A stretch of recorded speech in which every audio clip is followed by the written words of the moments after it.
violence and chaos. But while he may make gains on the battlefield, he'll pay a continuing high price over the long run.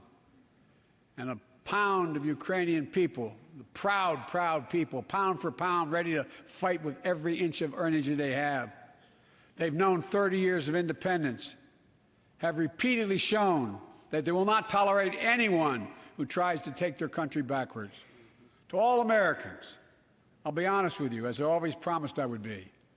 A Russian dictator invading a foreign country has cost around the world.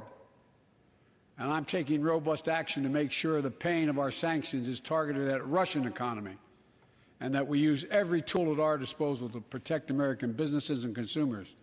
Tonight, I can announce the United States has worked with 30 other countries to release 60 million barrels of oil from reserves around the world. America will lead that effort, releasing 30 million barrels of our own strategic petroleum reserve.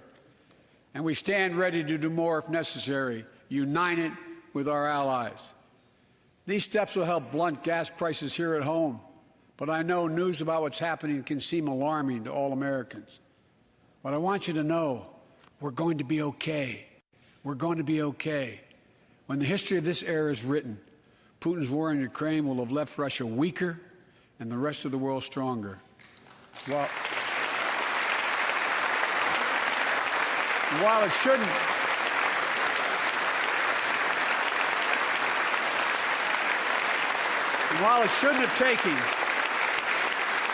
While it shouldn't have taken something so terrible for people around the world to see what's at stake, now everyone sees it clearly.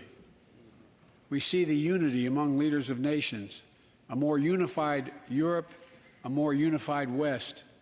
We see unity among the people who are gathering in cities and large crowds around the world, even in Russia, to demonstrate their support for the people of Ukraine. In the battle between democracy and autocracies, democracies are rising to the moment, and the world is clearly choosing the side of peace and security. This is the real test, and it's going to take time.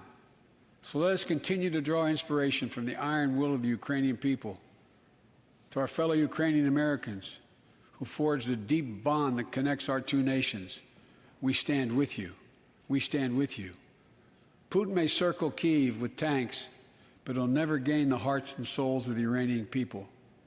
He'll never extinguish their love of freedom, and he will never weaken the resolve of the free world.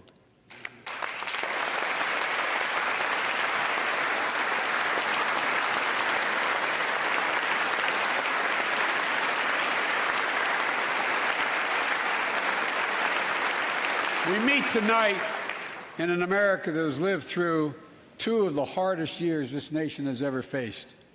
The pandemic has been punishing, and so many families are living paycheck to paycheck, struggling to keep up with the rising cost of food, gas, housing, and so much more.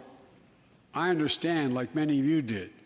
My dad had to leave his home in Scranton, Pennsylvania to find work. So like many of you, I grew up in a family when the price of food went up, it was felt throughout the family. It had an impact. That's when one of the first things I did as president was fight to pass the American Rescue Plan. Because people were hurting, we needed to act, and we did. Few pieces of legislation have done more at a critical moment in our history to lift us out of a crisis. It fueled our efforts to vaccinate the nation and combat